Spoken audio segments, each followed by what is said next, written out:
Mumbai film industry का बादशाह, जिसे लोग किंग खान के नाम से जानते हैं, welcome Shahrukh Khan.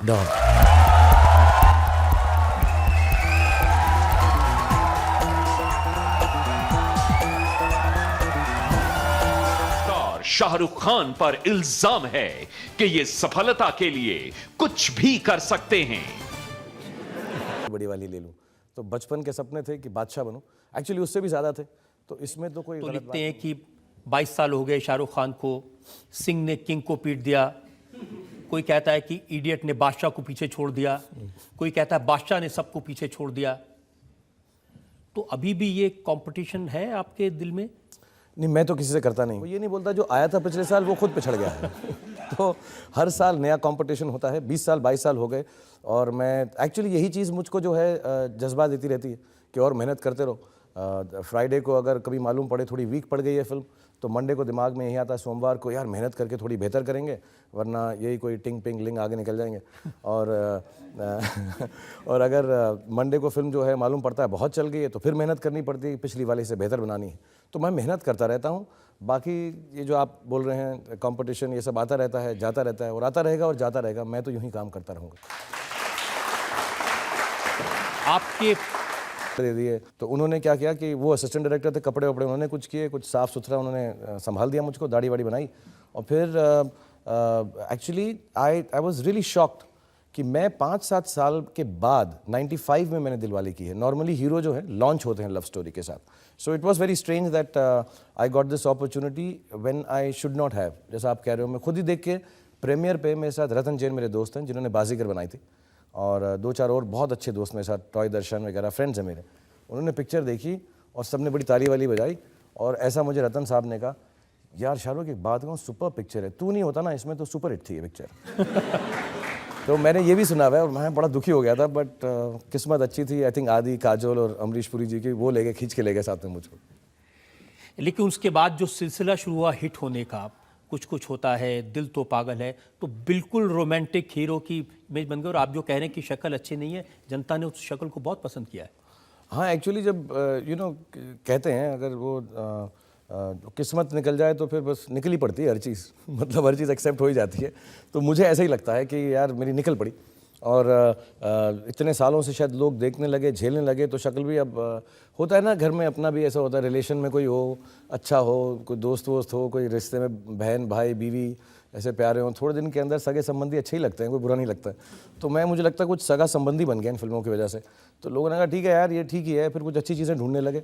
So the acceptance मुझको आज तक शॉकिंग है कि जब मैं कभी कभार, मैं ऐसा शो ऑफ नहीं कर रहा हूँ, कभी कभार मेरे को सुनने में आता है कोई टीनेज लड़की हैं या छोटी हैं, उन्होंने मेरी तस्वीर अपने घर पे दीवार पे लगा रखी, तो मैं बहुत एम्बैरेस हो जाता हूँ। और मैं आज भी बहुत शाय हूँ, अगर मुझे बोल दे कि I find you very sweet and all, तो मैं शर्मा सा जाता हूँ।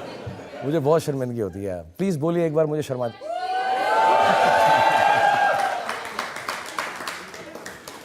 लड़कियों की बात तो अलग है, लेकिन आपकी वाइफ गौरी खान, उनका इंटरव्यू में पढ़ रहा था, उन्होंने आपको बताया कि आपने कौन सी खराब फिल्में की। एक गुड्डू एक फिल्म की, एक इंग्लिश बहू देसी मेम, एक शक्ति, बड़ी लंबी लिस्ट उन्होंने गिनाई है।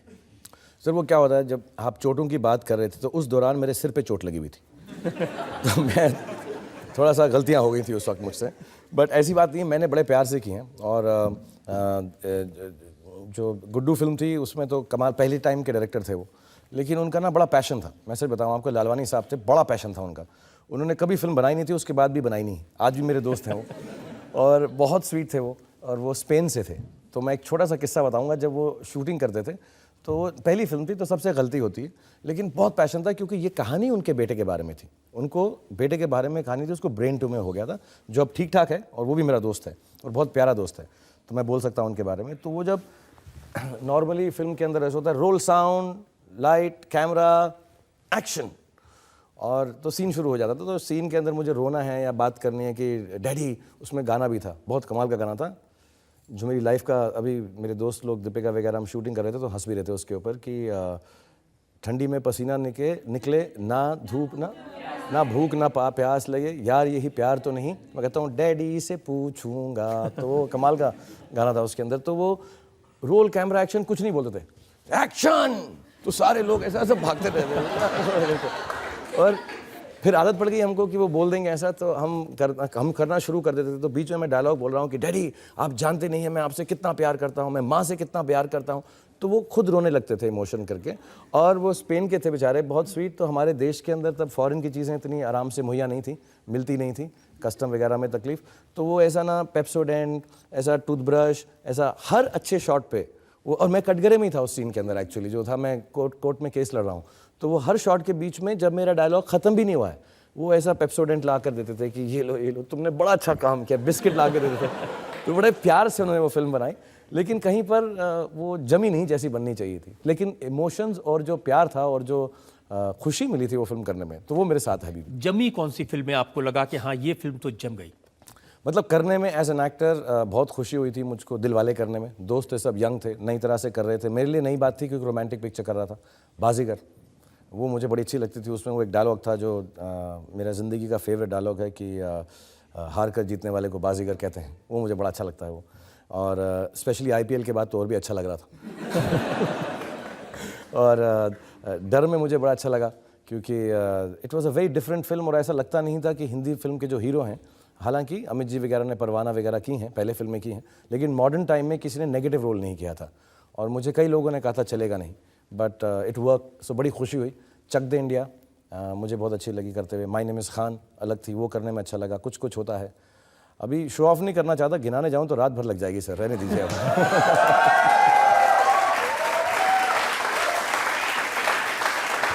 आप जनता में से जो लोग सवाल पूछना चाहते हैं आपकी फिल्मों के बारे में। Sir, your new movie is Chennai Express. So if you can just say a dialogue in Tamil. Tamil? Yeah. Okay. हालांकि मैं पिक्चर में तमिलियन प्ले नहीं कर रहा हूँ, मैं नॉर्थ इंडियन प्ले कर रहा हूँ। लेकिन एक फिल्म के अंदर डायलॉग है ज़रूर मेरा, जो विलन मुझको बोलते हैं और मुझे डराते हैं, तो फिर आखिर में मैं वही डायलॉग यूज़ करता हूँ। उस डायलॉग है, उई रोडे वंदनी उई रोडे पो माटी वेटी पीस पीस अक्की पार्सल इनु पिड़वे। Sir,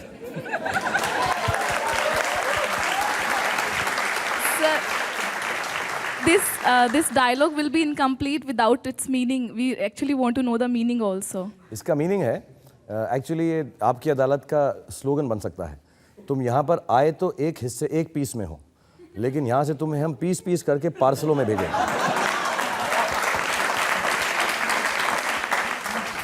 Thank you, sir. Thank ये you. अभी शुरुआत है, धीरे धीरे गर्मी बढ़ेगी। आप बिल्कुल फिक्र मत करें सर, मुझे आप पे पूरा भरोसा है। आपकी अदालत में सुपरस्टार शाहरुख खान पर आरोप है कि ये कभी नरम तो कभी गरम हो जाते हैं। शाहरुख, एक जमाना था आपके साथ जो लोग काम करते थे, जूही चावला, काजोल, रानी, करण, आदित्य, सब कहते थे हमने शाहरुख को कभी गुस्सा होते नहीं देखा। शाहरुख के पास सिर्फ विट है, ये सिर्फ लोगों को हंसाता है। और अब मैंने आपकी वाइफ का एक स्टेटमेंट देखा, वो आपसे कह रही हैं Shahrukh you lose your temper very often. वो अपनी बात कर रही है, उस पे गुस्सा होता हूँ, इन 4-5 लोगों पे कभी गुस्सा नहीं हुआ।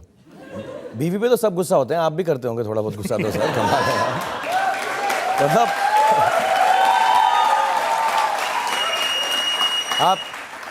आप गीता पे कसम रख कर, हाथ रख कर कसम खाइए कि आप कभी गुस्सा नहीं होते। नहीं, मैं किसी पर कसम नहीं खाऊंगा, लेकिन तो फिर तो मालूम पड़ गया दाल में कुछ काला है, फिर तो मान लोगे। ये सवाल आपसे पूछा गया था, आपसे पूछा था कि how did your wife Gauri react to the incident that night. ये वो रात है वानखेड़े स्टेडियम की। और उसके बाद आपने कहा कि once I was back home, जैसे मैं घर पहुंचा, उन्होंने कहा don't lose your temper like that, you lose it too often. ऐसा मुझे काफी तो ये आपस की बात नहीं थी, ये पब्लिक की बात थी। हाँ, ये मतलब ये मुझे मालूम नहीं था उसने कब ये पब्लिक स्टेटमेंट कर दिया। तो ये तो क्या हो गया ना, मेरे घर तले मतलब आस्तीन के सांप तैयार हो गए मेरे बीवी और बच्चे। पहले ही जो है प्रेस वाले इतनी बातें पता कर लेते हैं और बीवी बताने लग गई। बट लेकिन ये बात तो सही है कि 17 मई को वानखेड़े स्टेडियम में काफ़ी गुस्सा कर दिया था। हाँ, मैं बहुत गुस्सा हो गया था, मैं बहुत नाराज़ हो गया था और मुझे इसकी बहुत शर्मिंदगी भी है, क्योंकि मेरे बच्चे थे वहाँ पे और मुझे ऐसा लगा था जब मैं गुस्सा हो रहा था, उन्होंने ऐसा थोड़ी बहुत, अब जो बातें हैं ऊपर नीचे हो चुकी हैं, टीवी शोज़ भी बहुत बन चुके हैं उसके बारे में, लेकिन सच्चाई ये है कि मुझे ऐसा लगा कि जो हमारे बच्चे हैं उनके साथ किसी ने थोड़ी सी बदतमीज़ी नहीं, उनका रूल होगा कि हटाओ यहाँ से। फिर मैंने उनको ऐसा प्यार से ऐसा बोला कि अरे बच्चे हमारे हैं यार, हम लेके जा रहे हैं, इतना ही बोला। तो वहाँ एक इंसान थे जिन्होंने कुछ थोड़ा सा ऐसा शब्द यूज़ किया जो मुझे हिंदी दिल्ली वाला होने के हिसाब से गाली लगा। और हालांकि वो मराठी के अंदर भी थोड़ी बदतमीज़ी की ही बात है, थोड़ी सी मतलब रिलीजियस ऐसा कुछ गलत था वो। तो मुझे किसी ने बताया तो मैं फिर पागल हो गया और मैं उनको मारने के लिए गया। मार सका नहीं मैं उनको, क्योंकि मुझे वहाँ जो थे वो पुलिस वाले बोलते रहे कि अगर आपने मार दिया ना तो जेल कर दूंगा आपको। तो मैं सिर्फ ऐसा एक्टिंग करता रहा कि मारूंगा ना मैं, मार ऐसा एक दो ऐसा। हम दिल्ली में हमने बहुत सीखा था, अगर फाइट हो जाए और आउट नंबर हो जाओ तो जो साथ में खड़ा हो ना उसको बस ऐसे छोड़ यार, तू छोड़ यार, छोड़। तो ऐसा मैंने किया, बहुत सारे लोग थे वहाँ पे, तो उसमें मैं थोड़ा डरा वरा दिया उसको। लेकिन बड़ी शर्मनाक बात थी, मुझे ऐसा नहीं करना चाहिए था। और आपकी अदालत में ही नहीं, मैंने घर में भी सुबह बुला के सबसे माफ़ी मांगी एक चीज़ की, कि अब मैं ऐसा इंसान हो गया हूँ, शायद मेरी हरकतें देखकर लोगों पे असर पड़ सकता है, तो ऐसी बुरी हरकत नहीं करनी चाहिए थी। मुझे लगता नहीं मैंने गलत बात की as a father, as a person who is very secular, उस तरह से मैंने लिहाज से गलत बात नहीं की। मुझे लगता है कि जो बच्चे थे, 40 बच्चे और थे वहाँ पे जिनको मैं मैच देखने ले गया था, उस लिहाज से और टीवी पे आने के लिहाज से वो गलत था। तो मैं जज साहब और सारे देश से और आपसे, मैं आप लोगों से भी माफ़ी मांगता हूँ उस बिहेवियर के लिए। उसके बाद मैंने डिसाइड किया है कि कभी मुझे ऐसा गुस्सा आएगा तो बाथरूम में कमरा बंद करके मारूंगा और बदतमीज़ी करूंगा, पब्लिकली नहीं करूंगा। इतना मुझे आप अलाउ कर दें। और मैं जब